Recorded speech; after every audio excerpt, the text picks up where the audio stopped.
মাত্র 25 দিনে 13,000-এরও বেশি নতুন অ্যাকাউন্ট খুলে এবার রেকর্ড গড়লেন পুরুলিয়ার কাশীপুরের প্রত্যন্ত সোনাথুলি গ্রামের ভারতীয় ডাকঘরের পোস্টম্যান বীরেন চন্দ্র দেব। পুরুলিয়া ডিভিশনের মধ্যে দ্বিতীয় স্থান অধিকার করে ডাক বিভাগের কাছ থেকে পুরস্কৃত হলেন তিনি।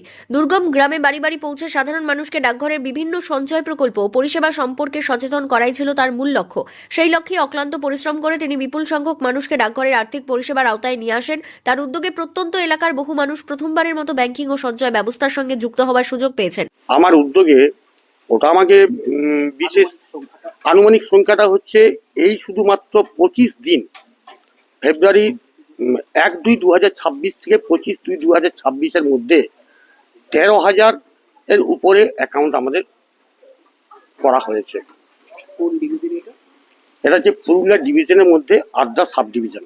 এই সাফল্য প্রসঙ্গে বীরেন চন্দ্র দে জানান, বর্তমানে অনেক মানুষ বিভিন্ন বেসরকারি সংস্থা অ্যাকাউন্ট খুলে নানা সমস্যার সম্মুখীন হচ্ছেন। সেই কারণেই ডাক বিভাগের তরফে উদ্যোগ নেওয়া হয়েছে গ্রামে গ্রামে গিয়ে মানুষকে নিরাপদ ও নির্ভরযোগ্য সঞ্চয় প্রকল্প সম্পর্কে সচেতন করার। বিশেষ করে জীবন সুরক্ষা বীমা যোজনা এবং 10 বছরের নিচে কন্যা শিশুদের জন্য সুকন্যা সমৃদ্ধি যোজনার মতো প্রকল্পগুলি মানুষের কাছে পৌঁছে দেওয়াই তাদের প্রধান উদ্দেশ্য। আমাদের গরিব পিছিয়ে পড়া জেলা, যে জেলায় বিগত দিনে মানুষ চিটফান্ডের হাতে সর্বশান্ত হয়ে যায়, আমরা এখন ডাক বিভাগ থেকে বিশেষ করে পুরুলিয়া ডিভিশন থেকে আমরা একটা উদ্যোগ নিয়েছি।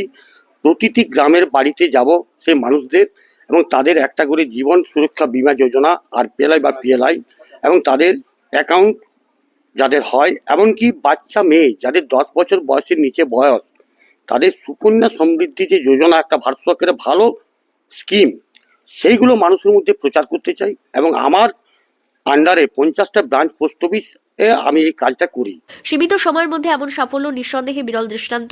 বীরেন চন্দ্র দের নিষ্ঠা, পরিশ্রম এবং মানুষের প্রতি দায়বদ্ধতাই এই অর্জনের মূল চাবিকাঠি। গ্রামের মাটিতে দাঁড়িয়ে সাধারণ মানুষের আর্থিক অন্তর্ভুক্তিকে আরও শক্তিশালী করার তার এই উদ্যোগ আগামী দিনে অনুপ্রেরণা যোগাবে। পুরুলিয়া থেকে শান্তনু দাসের রিপোর্ট, লোকাল 18 বাংলা।